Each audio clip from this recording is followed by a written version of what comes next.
Assalamualaikum warahmatullahi wabarakatuh. Waalaikumsalam warahmatullahi wabarakatuh. Selamat siang anak-anak. Siang.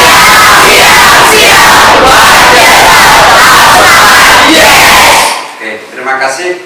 Selamat bertemu kembali pada pembelajaran PAI untuk hari ini, Kamis tanggal 22 September tahun 2022.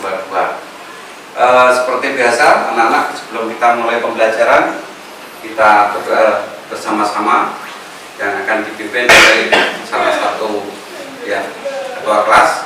Silakan. Siap, Bro. Doa mulai. Bismillahirrahmanirrahim. Raditu billahi rabban wa bil islami dinan wa bi Muhammadin nabiyyan wa rasulah. Rabbi zidni ilma warzuqni fahma. Amin. Baik anak-anak, untuk mengawali saya absen dulu ya. Nanti yang saya panggil silakan mengangkat tangannya. Abdul Rohim, Abdul Majid, Erlina, Hadir. Sofi. Hadir. Kita akan menyampaikan materi terkait dengan seperti yang ada di slide di depan ya. Ini adalah pernikahan dalam Islam.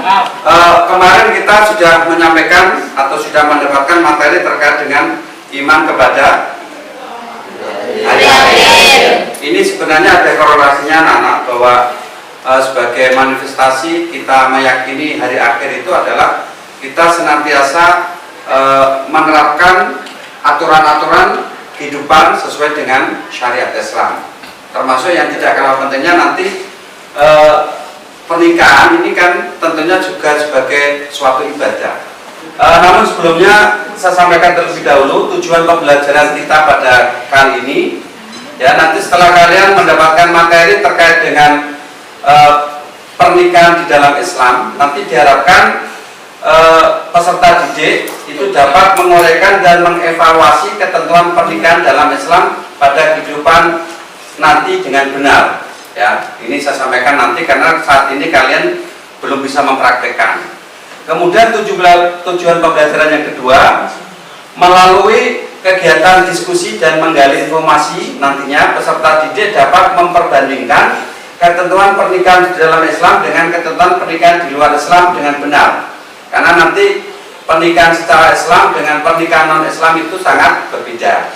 Kemudian tujuan pembelajaran yang ketiga, melalui kegiatan diskusi dan menggali informasi, peserta didik dapat mendemonstrasikan prinsip-prinsip pernikahan dalam Islam bersama kelompoknya dengan benar. Nanti utamanya terkait dengan proses akad nikah. Karena akad nikah itu adalah suatu hal yang prinsip di dalam pernikahan. Kalau pernikahan itu tidak dilakukan dengan akad nikah, meskipun sudah didasari rasa saling mencintai, itu tidak sah.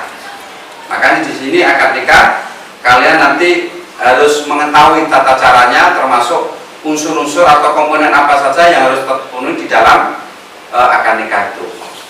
Baik, sedikit saya sampaikan. Mungkin di antara kalian pernah mengikuti atau pernah ikut keluarga mendampingi ya kegiatan Walimatul Urus? Pernah. Mantenan pernah ya? Kira-kira hal yang pokok kalian lihat pada saat pernikahan itu apa? Ijab kabul, atau dalam hal ini adalah akad nikah. Tapi sebelumnya akad nikah itu biasanya diawali terlebih dahulu dengan apa? Proses apa? Ta'aruf ya, atau dalam konteks ini adalah melalui khitbah lama. Kalau orang Jawa ya seperti kita itu ya bahasanya yang lebih sederhana dan mudah dipahami adalah ngemblok. Ya, kalau orang Islam atau syariat Islam itu dinamakan khitbah. Khitbah itu sebagai wujud bahwasanya pernikahan harus diawali dengan namanya ta'aruf dan tabayun. Ta'aruf itu artinya saling mengenal. Ya, tabayun itu mengklarifikasi. Jangan sampai nanti ketika sudah melakukan akad nikah ternyata tidak diawali dengan namanya ta'aruf atau tabayun, itu nanti akan ada penyesalan, sehingga nanti akan terjadinya namanya perceraian. Oke, sebagai dasar hukumnya ya nanti kalian saya berikan tugas untuk apa namanya di LKPD-nya ada, nanti saya bagikan di grup WA. Nanti kalian bisa mencari ya, termasuk ini pengertian pernikahan ya. Ini bisa dibaca? Bisa? Bisa. Baca. Apa itu pernikahan? Pernikahan adalah akad yang menghalalkan pergaulan antara laki-laki dan perempuan yang bukan mahramnya. Ya, ini secara bahasa ya. Jadi ada dua, secara etimologi dan epistemologi atau terminologi. Secara bahasa itu berkumpul, al-jam'u. Ya, karena berkumpulnya antara dua manusia. Itu secara etimologi atau bahasa. Kalau secara istilah, ya pernikahan itu adalah pernikahan adalah akad yang menghalalkan pergaulan antara laki-laki dan perempuan yang bukan mahramnya. Dan dasar hukumnya, nah ini sebenarnya banyak anak-anak.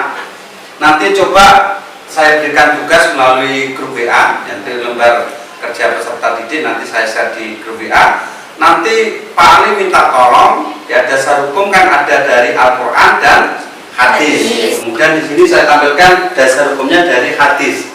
Ya, sebenarnya juga banyak. Kalau hadis itu ada an-nikahu sunnati, faman rohiba an sunnati falaysa minni.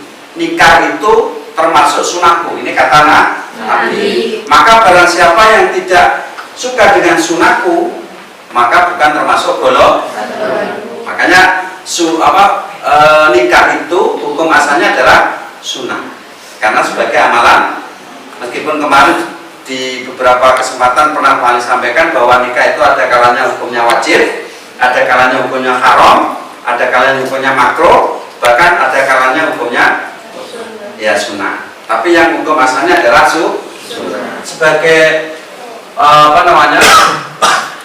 penguat daripada ini pembelajaran kita, coba perhatikan video yang ada di slide ini ya. Ini Pak Ali tampilkan, nanti sesuai kelompok yang sudah Pak Ali bagi, nanti coba direview, disimpulkan kira-kira nanti tampilan video ini ya, apa yang bisa kalian simpulkan. Nanti masing-masing kelompok mempresentasikan di depan teman-temannya ya. Siap ya? Kelompok ini sudah terbagi sesuai kelompok ya? Coba ini diperhatikan dengan seksama, nanti siapkan lembar kerjanya, kemudian nanti kalian simpulkan ya.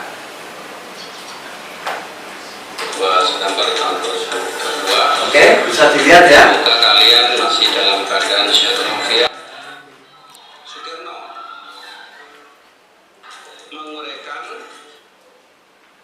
dalam Islam ya, ini sebagaimana disampaikan oleh teman kalian langsung. Oke, terima kasih anak-anak sudah bisa menyimpulkan ya. Bisa. Oke, silakan Pak Ali beri waktu sekitar 3 menit ya. Kira-kira dari tampilan video itu nanti apa yang bisa kalian presentasikan ya. Silakan, saya beri waktu 3 menit sesuai dengan lembar kerjanya ya. Nomor 1 ada masalah? Tidak. Masalah lagi ya. Kelompok 2? Tidak. Oke. Kelompok 3? Bisa. Oke, waktunya sudah selesai. Silakan diawali oleh kelompok 1 ya. Silakan mempresentasikan dari hasil diskusi kelompok. Diwakili oleh siapa? Sofi, Pak. Oh, Sofi, silakan Sofi.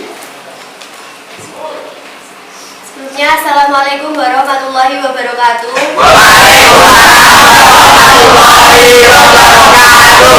Perkenalkan, nama saya Sofi Novia dari kelompok 1. Saya ingin mempresentasikan hasil diskusi dari kelompok saya. Rukun pernikahan ada 4. Yang pertama adalah adanya 2 calon mempelai, dan yang kedua 2 orang wali, yang ketiga 2 orang saksi, dan yang terakhir adalah ijab dan qabul. Sebelum pernikahan dimulai, sebaiknya diawali dengan khitbah atau lamaran terlebih dahulu. Sekian dari saya. Apakah Oke. ada pertanyaan? Kita beri aplaus untuk kelompok 1. Ini Wali sedikit meluruskan, Wali itu cukup 1 ya. Tadi disampaikan kelompok 1 2 ya. Wali itu 1. Kalau 2 nanti bisa berantem ya. Wali itu 1. Oke, dari presentasi kelompok 1 barangkali ada tanggapan dari kelompok lain? Kelompok 3 ingin bertanya, Pak. Oke, silakan. Siapa namanya? Oh, Sebastian ya. Ya, Oke, silakan. karena era digitalisasi yang membuat semuanya mudah ini, termasuk salah satunya fitur video call yang bisa saling tatap muka di lain daerah. Pertanyaannya, bagaimana hukumnya akad nikah dengan menggunakan video call? Oke, terima kasih. Kita beri aplaus untuk kelompok 3 ya. Pertanyaan yang tentunya menyesuaikan dengan era kita saat ini adalah era digital. Itu bisa jadi terjadi ya. Jadi pertanyaan sangat bagus ya. Jadi misalkan calon mempelai itu salah satunya di luar negeri, apakah boleh ketika nanti akad nikah itu suami melakukan ijab kabulnya menggunakan video call ya? Mungkin kelompok 1 ada yang oke, silakan. Menurut madzhab Imam Syafi'i itu tidak sah karena akad nikah harus dilakukan dalam satu majelis, berkumpul dalam satu majelis Ada 1 tempat. Oke, terima kasih untuk kelompok 1. Kita berapa? Cuma menurut Imam Syafi'i, sebagaimana yang disampaikan oleh kelompok 1, memang benar ya, karena Imam Syafi'i ini adalah ulama yang mayoritas digunakan oleh umat Islam di Indonesia. Pendapat-pendapatnya itu beliaunya mengatakan, termasuk salah satu pendapatnya adalah apa? Pernikahan harus dilakukan dalam satu majelis. Bagaimana yang disampaikan oleh ketua kelompok tadi, mulai dari calon mempelai, kemudian wali, 2 orang saksi, dan proses ijab kabul. Baik anak-anak, sebelum kita tutup, ini mungkin kalian bisa dilihat di video di depan ya. Itu ada proses ini Jadi di sini sebelum dilakukan akad nikah, wali menyerahkan proses perwaliannya kepada penghulu. Itu dari situ nanti penghulu posisinya adalah untuk mewakili dari wali tadi. Jadi kapasitasnya sebagai orang tuanya. Jadi orang tua nanti sudah kembali keluar dari majelis. Paham ya? Dan dalam pertemuan ini bisa kita simpulkan bahwa pernikahan ini adalah sesuatu yang penting dalam syariat Islam. Makanya harus dipersiapkan dengan betul. Di samping itu, karena yang menjadi urgent, menjadi hal yang pokok dalam pernikahan adalah akad nikah, maka komponen atau unsur-unsur yang ada di dalam akad nikah itu harus terpenuhi. Karena apa? Salah satu saja tidak terpenuhi, maka tidak sah. Contohnya saksi. Saksi cuma 1 tidak sah. Atau saksi 2 itu yang 1 perempuan juga tidak sah, karena saksi itu 2-nya harus laki.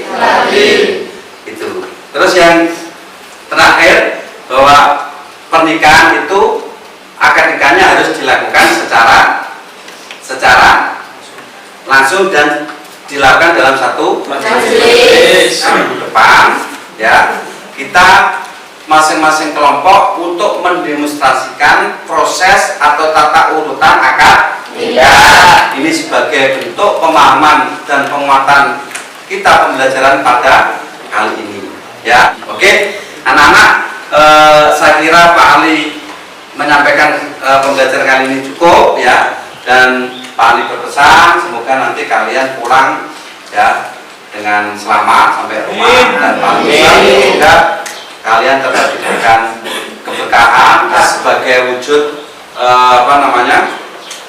keberkahan kita pada pembelajaran kali ini. Kita tutup dengan doa ya, semoga apa yang kita bahas, kita sampaikan senantiasa diberikan keberkahan dan manfaat oleh Allah Subhanahu wa taala. Oke, itu yang bisa saya sampaikan. Terima kasih. Wallahu muwaffiq ila aqwamit thoriq. Assalamualaikum warahmatullahi wabarakatuh.